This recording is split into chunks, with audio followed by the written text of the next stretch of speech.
মোহাম্মদ জাহিদুল ইসলাম তানিম। আমি আসছি হচ্ছে বান্দরবান লামা বরসুনকোলা এলাকা থেকে। সো আমি পড়ালেখা করি হচ্ছে আইওবিতে, তারপর হচ্ছে আমি বসুন্ধরাতে থাকি। আমরা আপনাকে দেখেই বুঝতে পারছি আপনি একজন সাকিবিয়ান। ওয়েটিং ফর শাকিব খান, কতদিন যাবত ওয়েট করছেন? আজকে হচ্ছে আমার 23তম দিন, অপেক্ষার হচ্ছে 23তম দিন। তবে 23তম দিনে এসে আমার খারাপ লাগতেছে না, বিকজ আমি হচ্ছে আমার পছন্দের নায়কের জন্য অপেক্ষা করতেছি।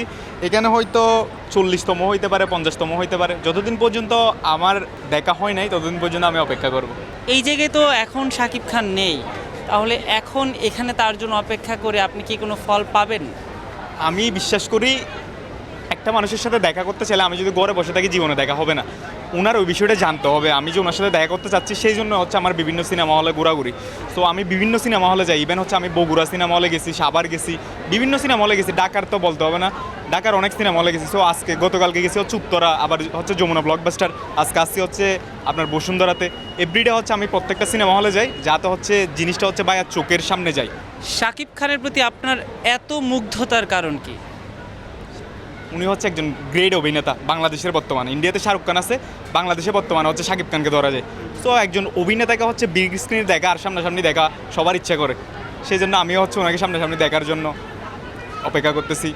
কিন্তু এই তো আপনার ব্যক্তি জীবন আছে, আপনার ব্যক্তি জীবনে নিশ্চয়ই অনেক কাজ আছে। হ্যাঁ, তো অবশ্যই। সব কিছু ছেড়ে শাকিব খানের জন্য দিনের পর দিন এভাবে আপনার অপেক্ষা করা, এটা আসলে আপনার ব্যক্তি জীবনে কতটুকু প্রভাব ফেলছে?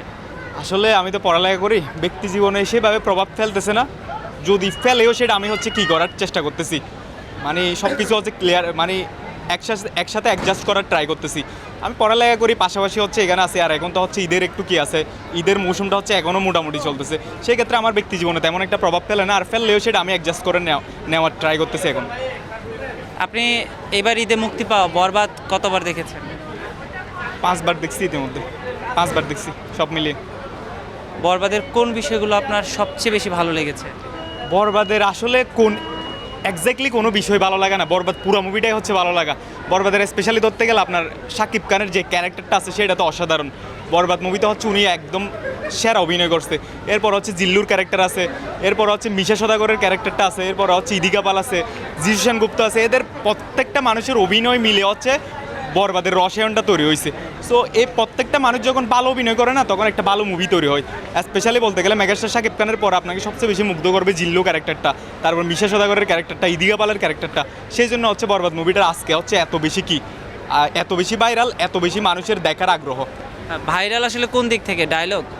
হ্যাঁ, অবশ্যই ডায়লগ। এই জিল্লু মাল দে, এই জিল্লু হেলিকপ্টার বাইর কর, এগুলো তো প্রত্যেকটা মানুষের মুখে মুখে এই ডায়লগগুলো। কোন ডায়লগটা দর্শকের মুখে মুখে নেই কিন্তু আপনার খুব ভালো লেগেছে? আছে আসলে যে জিনিসটা টাকা দিয়ে পাওয়া যায় না সেটা হচ্ছে এক্সপেন্সিভ, মানে এরকম আরও বেশ কয়েকটা ডায়লগ আছে। সো আমার মনে পড়তেছে না, এই ডায়লগটা কিন্তু খুব ভালো লাগে। হচ্ছে যে জিনিসটা টাকা দিয়ে পাওয়া যায় না সেটা তো অবশ্যই কি এক্সপেন্সিভ। আচ্ছা, শাকিব খানের কোনো একটা ডায়লগ যদি তার মতো করে আপনাকে দিতে বলা হয়, আপনি কি সেটা পারবেন? অবভিয়াসলি আমি পারবো না, বিকজ কোথায় শাকিব খান। কপি তো করতে পারবেন। অবশ্যই কপি করা যায়। এই জিল্লু মাল দে, এই জিল্লু হেলিকপ্টার বাইর কর, এই ডায়লগগুলো তো কপি। শাকিব খান নিশ্চয়ই আর অনেক সিরিয়াসলি দিয়েছিল। হ্যাঁ, অবশ্যই উনি অ্যাক্টিং করে, আর আমি তো আমার অ্যাক্টিং করার ইচ্ছে হলো, আর আমি অ্যাক্টরও নই, সেই জন্য আমি আমার মতো ট্রাই করছি। আচ্ছা, আপনি বলছিলেন যে আসলে আপনি শাকিব খানকে এক নজর সামনে থেকে দেখার অপেক্ষায় আছেন, আপনার 23তম দিন চলছে তার সঙ্গে দেখা করার অপেক্ষার। তো আপনি তো বিভিন্ন প্রেক্ষাগৃহে ঘুরছেন, কখনো কি তার তিনি যেখানে বসবাস করেন সেখানে আপনার যাওয়া হয়েছে, বা যেখানে গেলে আসলে আপনি তাকে সহজে পেতে পারতেন সেই ধরনের কারোর সঙ্গে আপনার কোনো যোগাযোগ হয়েছে কিনা? এই ইতিমধ্যে হচ্ছে বেশ কয়েকজনের সাথে যোগাযোগ হয়েছে, তবে ওনারা জানাবে বলছে, তবে এখনও আমি কোনো কিছু জানতে পারি নাই। তবে একটা কথা কি জানেন, আমি হচ্ছে ওনার বাসা চিনি, বাট আমি যাইতে চাচ্ছি না। আমি চাচ্ছি না পার্সোনাল স্পেসে গিয়ে একটা মানুষকে ডিস্টার্ব করতে। সো ওনার নির্দিষ্ট একটা ওই মানুষটারও তো একটা পার্সোনাল স্পেস আছে। সো আমি ওখানে গিয়ে কেন ডিস্টার্ব করবো, সেই জন্য মূলত আমি যাইতে চাচ্ছি না। তুফানের সময় গেছিলাম, তুফানের সময় হচ্ছে 2 দিন গেছিলাম, বাট কোনো কিছু হয় নাই। ওখানে যাওয়ার পর কোনো অভিজ্ঞতা হয়েছে আপনার?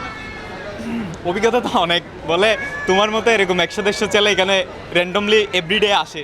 সো এখন তোমাকে দেখা করে দিতে গেলে তো এভরিডে হচ্ছে আমার 150 থেকে 200 মানুষকে দেখা করে দিতে হবে।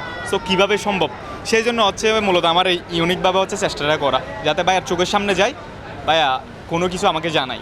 আচ্ছা, ধরে নেন শাকিব খানের সঙ্গে আপনার কখনো দেখা হলো না, কিন্তু আপনি আপনার কোনো মেসেজ শাকিব খানের কাছে পৌঁছাতে চান, সেটা আপনি আমাদের মাধ্যমে পৌঁছাতে পারেন, যদি সেটা শাকিব খানকে উদ্দেশ্য করে আপনি বলতে চান। একটা কথাই বলতে চাই, আপনি আমাদেরকে হচ্ছে যে মুভি উপহার দিচ্ছেন এখন, আগামীতে আমরা চাই আপনি আরও ভালো অভিনয় করেন এবং আরও ভালো মুভি উপহার দেন আমাকে, এটাই হচ্ছে বলার।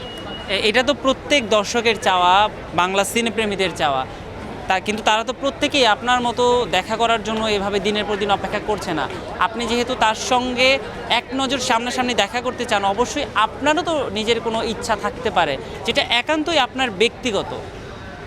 হ্যাঁ, ব্যক্তিগত ইচ্ছে তো অনেক কিছু আছে, যেমন হচ্ছে আমাদেরও তো ইচ্ছা করে, যেমন শাহরুখ খান যেভাবে হচ্ছে তার ফ্যানদের নিয়ে হচ্ছে সেলিব্রেট করে, আপনার তার বার্থডের সময় হচ্ছে তার মান্নাতের বাইরে এসে, আমাদেরও তো অনেক কিছু ইচ্ছা করে, বাট আমরা তো হচ্ছে পারি না। সো বিগত হচ্ছে ভাই আর যে বার্থডেটা গেছে আমরা হচ্ছে ট্রাই করছিলাম, বাট হয় নাই আনফর্চুনেটলি। সো ওই বিষয়গুলো হচ্ছে ভাই একে বলার চেষ্টা করবো।